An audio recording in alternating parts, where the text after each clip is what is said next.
Okay, guys, this is it. The patch notes. The new patch that changes everything. This game is... Okay, it changes a bit.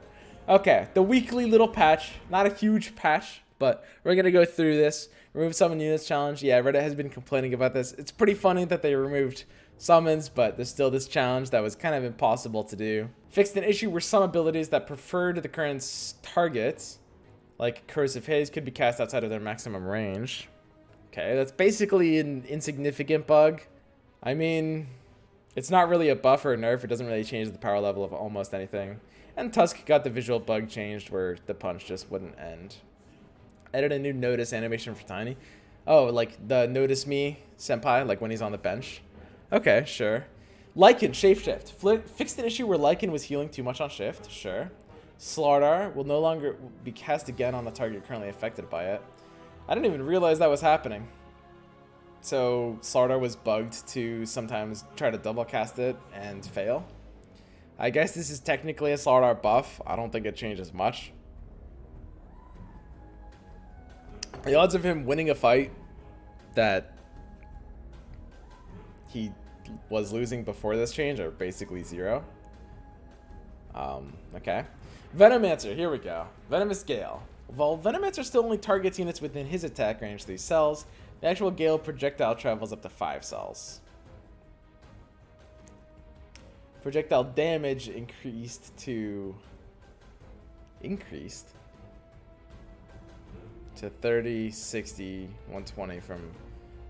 Okay, so they made Venomous Gale deal 5 more damage.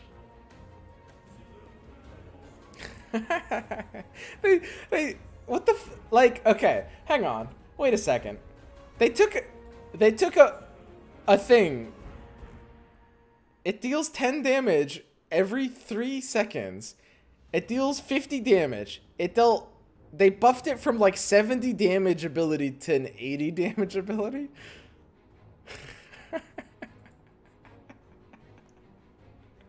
What the fuck?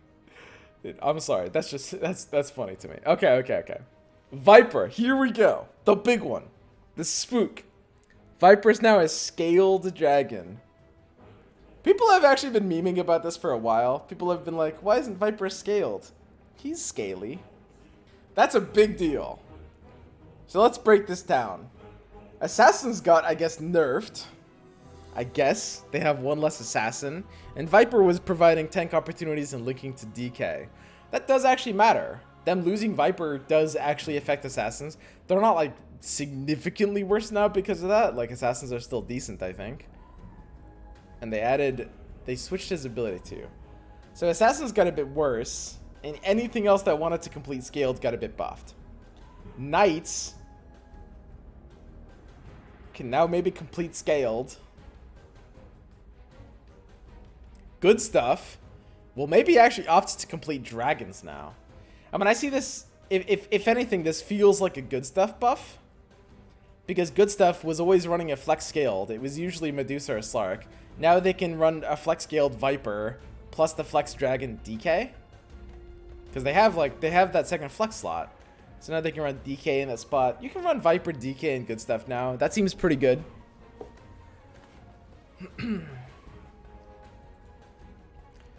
But overall, Scaled is a really powerful alliance. You really, really want to be pairing Scaled in most boards now. So Dragon and Scaled both got better. Like, Dragon is easier to fit into stuff now, and Scaled is easier to fit into stuff now. Because now if you're in Scaled, that means you might as well link Dragons. And it means if you're in Dragons, you might as well link Scaled. Both of these alliances got notably better because of this change. Notably better. Assassins got a bit worse. And good stuff is kind of like what can maybe use Scaled the easiest. But it does definitely shift things a bit more to drafty. It's a nerf to mages as well. Yes, it's a bit of a nerf to mages as well. For sure.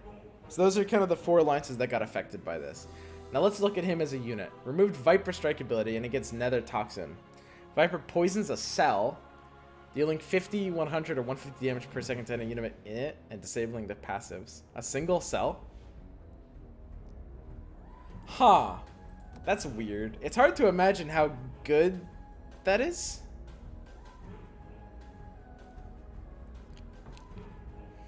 Still magic damage. Disabling their passives. Is his AI smart enough to like try to target units with passives? Poisons one cell. It's bad if the unit just moves. I mean, this does feel like a nerf, right? His other ability had to have been better. I don't even remember exactly what all the numbers on it were. But this has to be notably worse. Cooldown is even longer. Mana cost is 50. Wait, mana cost is 50.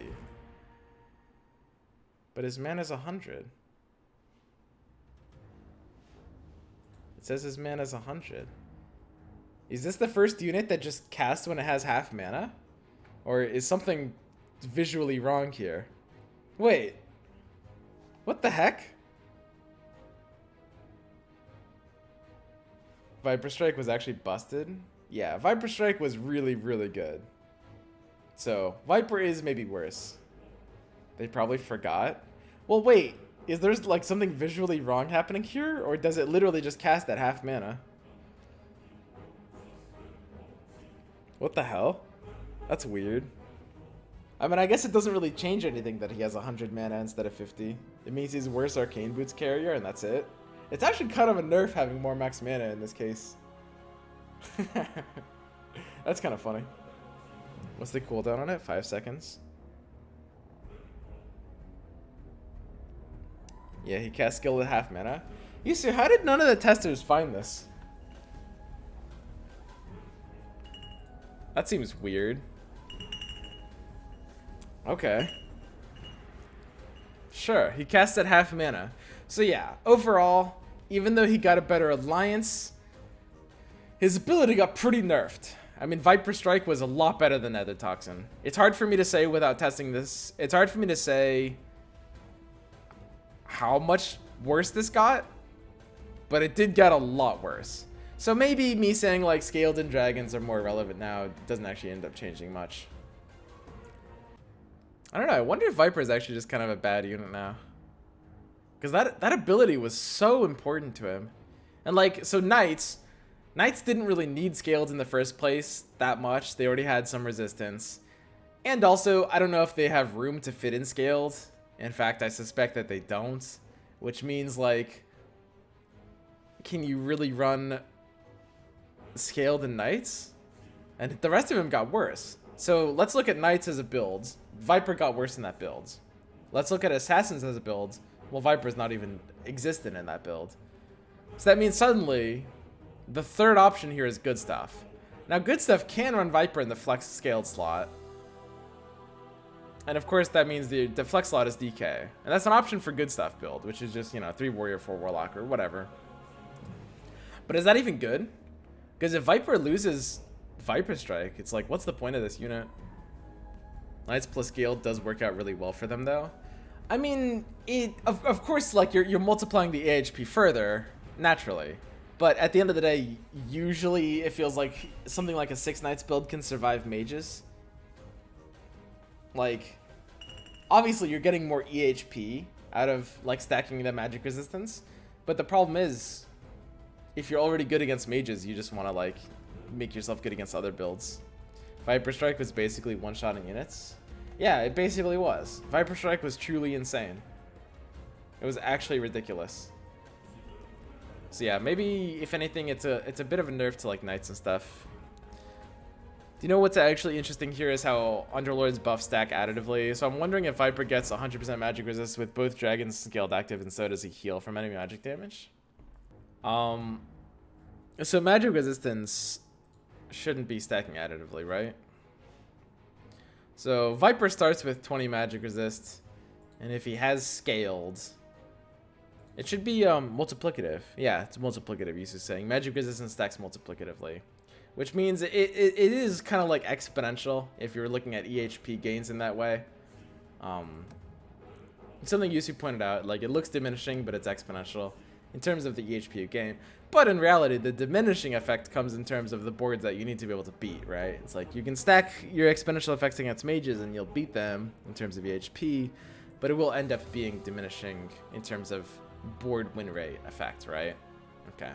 So yeah, Viper, I would say that's a nerf overall, actually. I was a bit more excited about this until I actually realized his new ability was kind of garbage. Poison's one cell. Big time contract. Players can only have a maximum of one of this item now.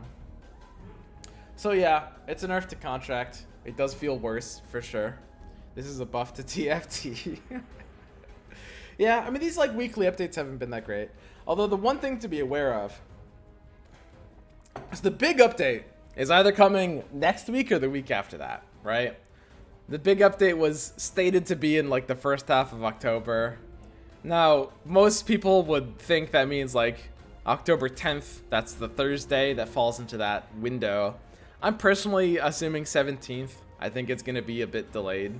So I'm thinking 2 weeks. I don't want to get my hopes up. But it could even be as soon as next week, right? So, yeah. I don't think this change doesn't do too much. Big time contract, it was being skipped over in a lot of situations. I think I guess I like this change.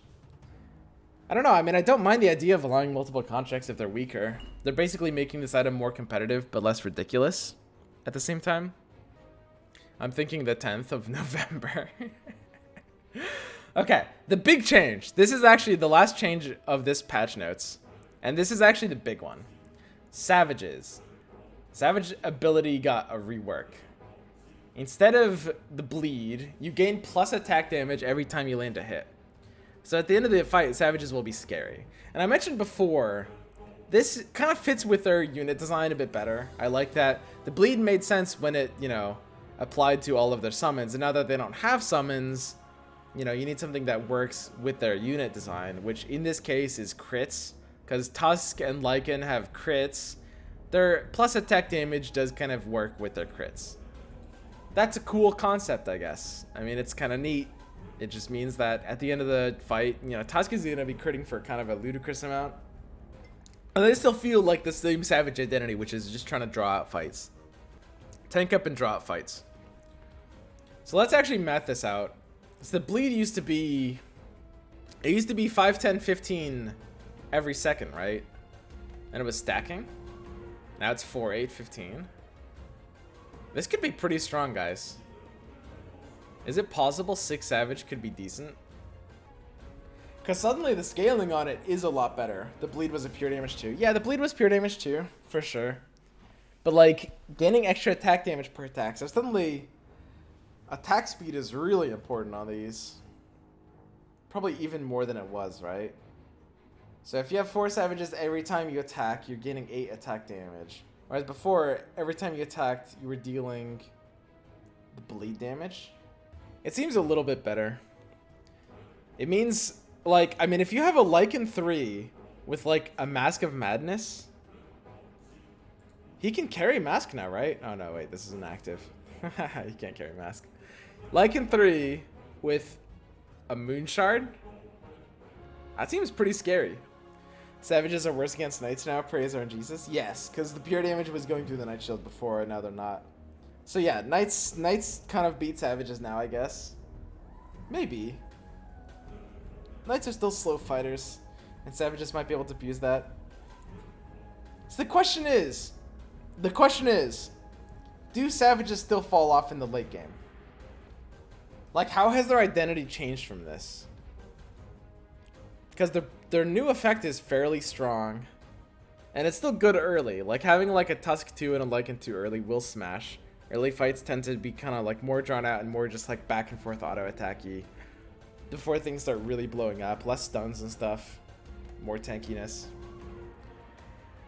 So Savage is kind of like, sort of, you play it in the same spots you did before. It's just like an early game, but do you have to transition it now? I mean, Lycan is a chunker in the late game all of a sudden. Lycan's better late game. I mean, if you have a Tusk 3 and a Lycan 3, maybe you can actually just stay in Savages all game. Well, the question is, 6 Savages. 6 Savages, I can say right now, I think is better than it's ever been. I mean, the thing about 6 Savages, so there's only 6 Savages in the game, of course. And you might say, well, Swim Venom recently got nerfed, so isn't 6 Savages worse because of that? Somewhat. Not necessarily as much as it might seem. The thing to understand about Venom's nerf is, like, it's worse early game, but in late game, Venomous Gale, the attack speed slow at 25%, will actually kind of add up. And, like, it's an AoE something, so it scales with the amount of units on your opponent's board. So, I think this is still worse than old Venom proportionally. But suddenly, it feels like you can maybe try to take 6 Savages into late game. I am not a believer in that. I suspect 6 Savages will still be bad late game. I suspect this doesn't change the meta much. It's like you play Savages and then you transition out. But what I could see is maybe like 6 Warlocks pairing Lycan and Venom if I want to do something janky with 6 Warlocks. If I want to try it. Is there something I'm not understanding? Plus 15 attack damage per hit seems not good. So it's not plus attack damage per hit. It's not just plus attack damage. It's every time they hit, they gain attack damage for the rest of that fight. So it ends up being a pretty similar effect to what the bleeding was doing. It will feel pretty similar. And we can look at the scaling here. So you get 8 total attack damage per unit. On the pair, you get 32 when you have 4 of them. And you get, of course, the grand total of 90. So it triples up to 3 Savages. Where tier 3 Savages, when you have 6, it triples up. Right? So it goes from 8 to 32, quadrupling up, and then it re-triples up to 90. I don't know. I mean, the scaling of 6 Savage is kind of nuts. I mean, Enchantress is just such a terrible unit in the late game. And even, like, Lone Druid really isn't that good. And Summoning Stone still doesn't exist. Is Lone Druid, like, the only summon left in the game now? Is there another summon I'm missing? I guess Arc Warden, too. I think the biggest thing holding Venom back is his targeting logic. That's probably true, yeah. I don't know. I might have to try out, like, 6 Savage in late game. Well, scaling is good, and Lycan 3 is scary. I would say you need Lycan 3 to make it worth it, 100%. Is the damage they get pure? No. It's physical. I don't believe Savage is going to be great. It might be back to, like, its kind of early game glory of, like, 4 Savages being solid in early game spots. Because Savages do feel better in the early game. They do. And 6 Savage feels like I might give it a chance. We'll see. We'll have to jump into some games and see how it goes. I'm not super holding out hope for 6 Savages, but I mean, it is something that I could try.